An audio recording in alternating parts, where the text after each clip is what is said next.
What's up YouTube? It's your boy Nash here. Welcome back to the channel. Today's video is going to be very intriguing because I'm going to be talking about Charlotte Flairs' surgery, how it all went, basically the condition of her surgery, Aleister Black being taken off TV, as well as WWE hoping to run a show in Saudi Arabia before the end of 2020, and also WWE's plans for Stone Cold Steve Austin. So let's actually kick this off with Saudi Arabia. Shoutouts to WhatCulture for all these articles. But before we get to that, I do have a little bit of breaking news, courtesy of WWE.com, because of the fact that Nia Jax had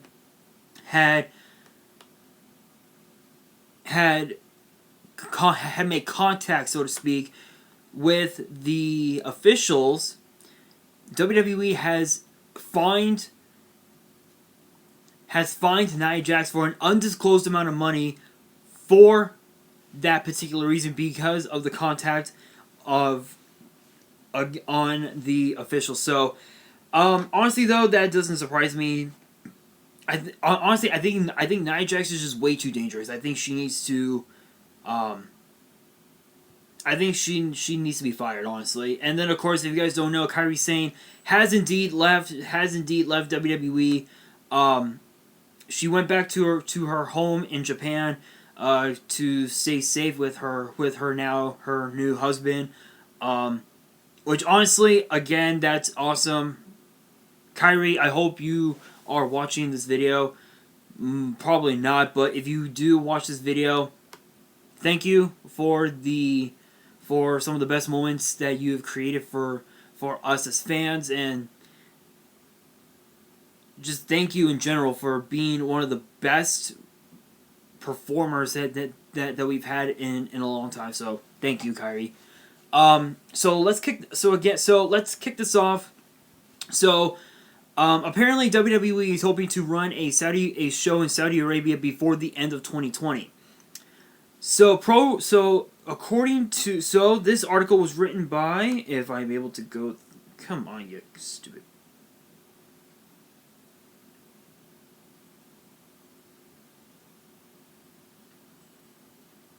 Okay, like, seriously, can I...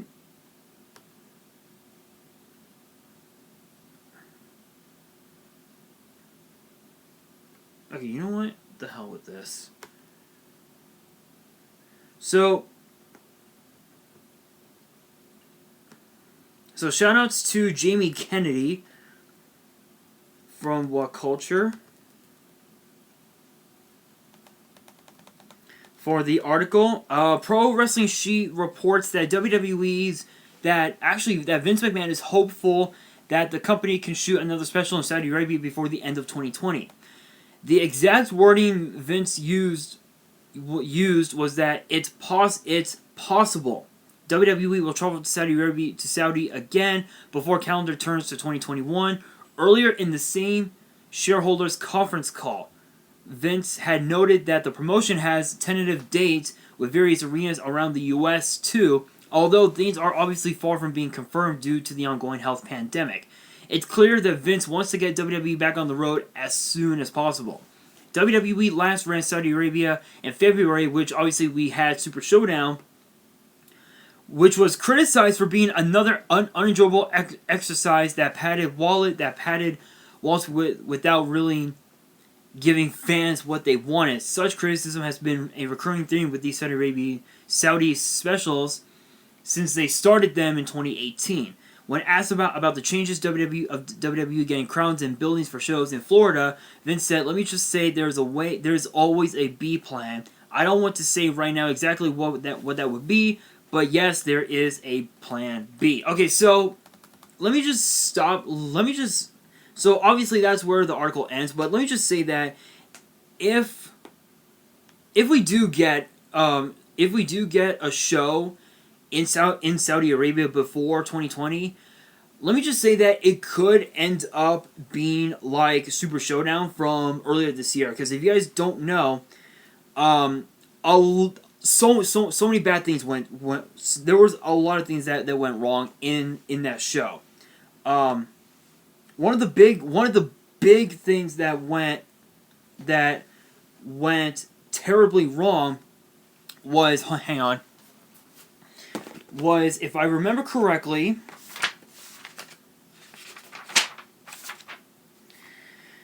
was actually the match between Ricochet and Brock Lesnar, as well as The Fiend versus Goldberg. Those were two of the biggest, that and the Tuaik Mountain Gauntlet match, which originally featured Rusev, but obviously we know Rusev had been released from his contract, and then Mysterio was supposed to have gotten involved, but of course Styles had other plans for him, and then of course Undertaker showed up, and we all know how that went down. And then of course the match between Bayley and Naomi, that went south really quickly. I think the only two matches that were like really good were Reigns versus Corbin and Mansoor versus Dolph Ziggler. Those are the only two matches, in my opinion, that were like really good. Everything else wasn't as we had hoped, because obviously with the SmackDown Tag Team titles, a lot of people thought that it was going to be the New Day who would retain the titles that night, but of course Miz and Morrison ended up having other plans. Honestly though, I honestly don't think it's wise to hope to do it, but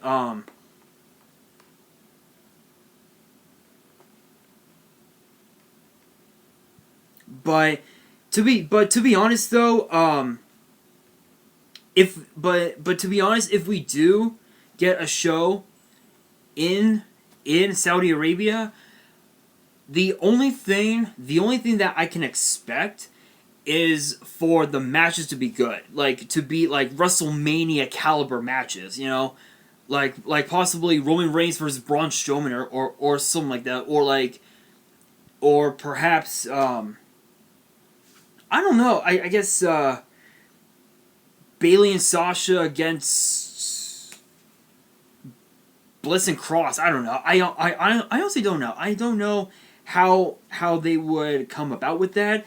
But also too, they also mentioned fans coming back.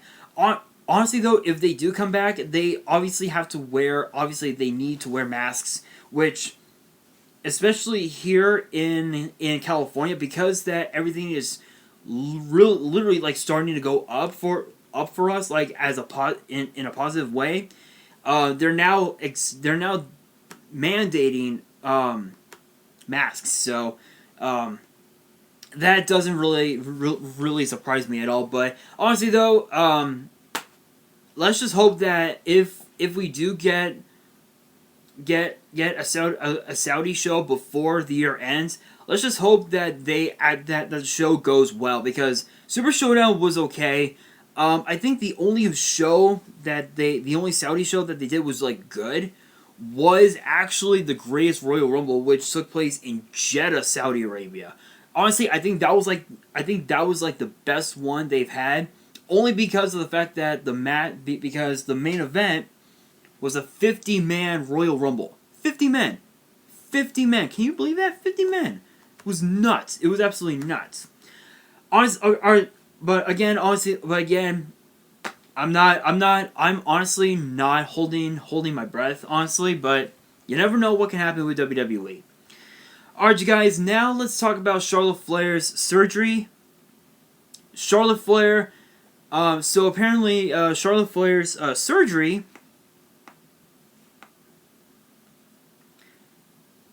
went great. It says here, Charlotte Flair underwent successful surgery to repair complications from a previous breast implant procedure actually just this past week. This is according to TalkSport, Alex McCarthy, who reports that the surgery went extremely well. There has been no indication of when the Queen will be back in a WWE ring, though it's noted that she will not be cleared to compete by SummerSlam on the 23rd. Yeah, so I was expecting that. I was expecting her to not be cleared. Flair was recently written off Raw following a beatdown from Nia Jax. Reports on when she'd return varied, with some suggesting SummerSlam and others stretching as far as next year's Royal Rumble. Charlotte Flair's father, Rick, recently claimed that his daughter had a major TV offer on the table. Pro Wrestling Sheet's Ryan Statton followed up on this with the report stating this wouldn't be for a reality show. It is now being suggested that Flair has several TV deals on the table, though professional wrestling remains her immediate priority. The timeline for Flair's comeback depends on whether or not she chooses to take one of these TV offers while absent. Until then, she will enjoy a well-earned break from WWE programming, having been one of the promotion's busiest main roster wrestlers over the past few years. Yeah, so obviously this year has been really, really busy for Charlotte Flair. Obviously, given the fact that she won the women's Royal Rumble match. She ended up challenging. She chose Rhea Ripley for the NXT Women's title, which obviously she won at WrestleMania, which would make her 12th? Yeah, this would which would end up making her 12th women's title. And I'm talking from Raw, SmackDown, and NXT, which is absolutely incredible. I never thought that anybody would be able to break Trish Stratus' record of 7. Because that was the all-time record. Now it's 12 by Charlotte Flair, which is absolutely incredible. I mean, I know that there are a lot of fans that a lot of you guys will comment below and say that Charlotte Flair didn't deserve any of them. But in my honest opinion, she's a hard worker. She is a hard worker. There's no denying that. As far as the timeline goes, I mean, we could see her back in in Royal Rumble, but that remains to be seen. That remains to be seen. But obviously we all know that when she does come back, obviously her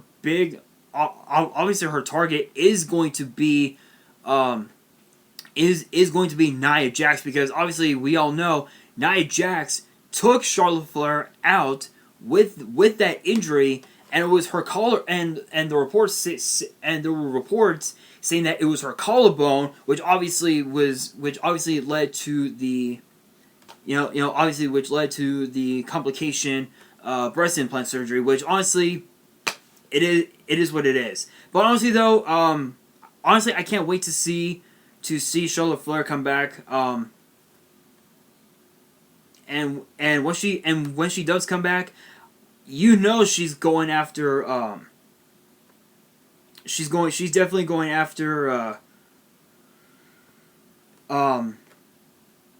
after Nia Jax. Alright, you guys, Aleister Black being written off WWE TV. Is it possible?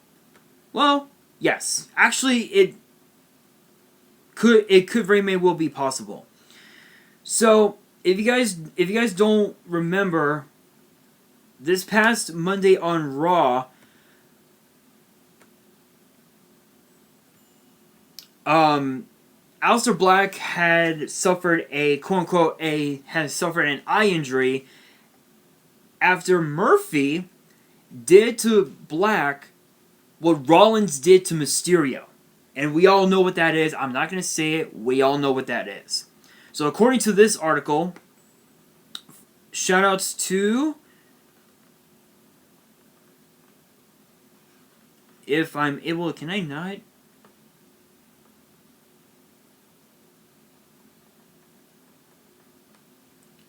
Who? Can I not? Okay, there we go. So shoutouts to Andy Murray for this article. I believe the other one was also Andy Murray, so shoutouts to him from What Culture. Aleister Black could be set for an indefinite hiatus from WWE television. This is according to Dave Meltzer, who discussed the matter on the latest episode of Wrestling Observer Radio. He stated that WWE had plans for Seth Rollins and Murphy to neutralize Aleister Black with an injury angle at one point. Though the fast-moving, ever-changing nature of the company's current creative process means this may have changed over the past few days. No indication of how long WWE wants to sideline Aleister Black was given, of how long was given, though it may stem from this week's segment with Rollins, Murphy, and Dominic Mysterio. Aleister came within a hair of meeting Mysterio's horror show Extreme Rules fate as Murphy pressed his eyeball down against the corner of the ring steps. This came just 1 week after Rollins and his henchmen had beaten the Dutchman down following a match forcing Black to wear a sling on his arm. That WWE would consider sidelining Black at a time when so many wrestlers are absent from the TV tapings, it is a curious move. Though the former NXT champion was always thought to be a Paul Heyman guy, and Paul Heyman is no longer running creative on Raw. Okay, so let me just say this: Aleister Black being a Paul Heyman guy, that could be interesting because there were rumors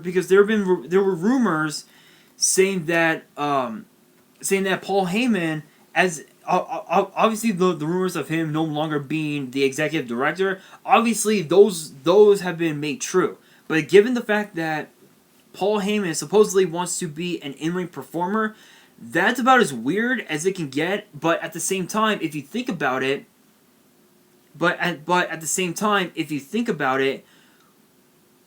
I mean, seeing Aleister Black as a Paul Heyman guy, it's gonna be interesting because Aleister Black has had a couple of championship opportunities and did not and has actually failed to capture any gold. But the reason why is because of the fact that WWE has wanted, WWE wanted to keep the SmackDown the SmackDown tag team titles on the Usos from last year's WrestleMania, so the Usos could drop them to Matt and Jeff Hardy, which we all know how that went down. And so for Black to be a Paul Heyman guy, I would not mind seeing that. I would not mind seeing how that would turn out, considering the fact that Aleister Black is more he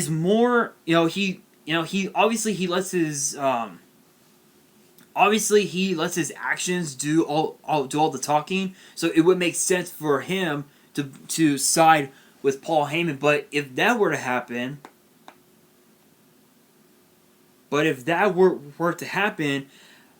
the ratings could go up, but you never know. You never know what can happen. As far as how long Aleister Black could be out for, could be weeks, could be months. It could be until Royal Rumble next year. You never know. You never know. But there have been rumors saying that he could be repackaged again as a Paul Heyman guy. But you never know. But honestly, you never know. All right, you guys. So the last thing here is WWE's having plans for Stone Cold Steve Austin, the WWE Hall of Famer, and what would that be? A 25th year celebration. So shoutouts once again to Andy Murray for this one. Is it Andy Murray? Yes, Andy Murray. Come on, you motherfucker. Thank you. So shoutouts to Andy Murray for this article. WWE is reportedly making big plans for the upcoming 25th anniversary of Stone Cold Steve Austin debuting in the promotion. This is according to WrestleVotes, who claim WWE has concocted a plan similar to that which has unfolded for Triple H's own half-century in Vinceland, with new merchandise and a live appearance on the card. So WrestleVotes had tweeted literally earlier today saying that WWE has plans to honor Stone Cold Steve Austin in a similar way that they did with Triple H, and it's been on and apparently this will happen once audiences return. Austin's last appearance was also the company's first empty arena Raw, with the Rattlesnakes showing up to celebrate 316 Day on March 16th. Because if you guys know, March is 3, if you guys get the point there. Sharing beers with Becky Lynch, Angelo Dawkins, Montez Ford, and Byron Saxton, who ate a shoot nut shot for his troubles. January 8th, 2021 will mark 25 years since Austin debuted in WWE. Conveniently, that's a Friday night, making it easy for WWE to pull something off on that night's SmackDown. Assuming audiences are back by then, the promotion won't be shy of making the most of this. Nostalgic and anniversaries and other celebration shows are one of the few things still capable of popping a decent rating. With 316 Day drawing higher numbers than any other Raw over the past five months, all TV metrics are in the toilet at the moment, so expect WWE to milk this. Okay, I'm just gonna go ahead and say this: Stone Cold Steve Austin was one of my all-time favorites growing up. I first saw him, I think it was back in 2007, like 2006, 2007,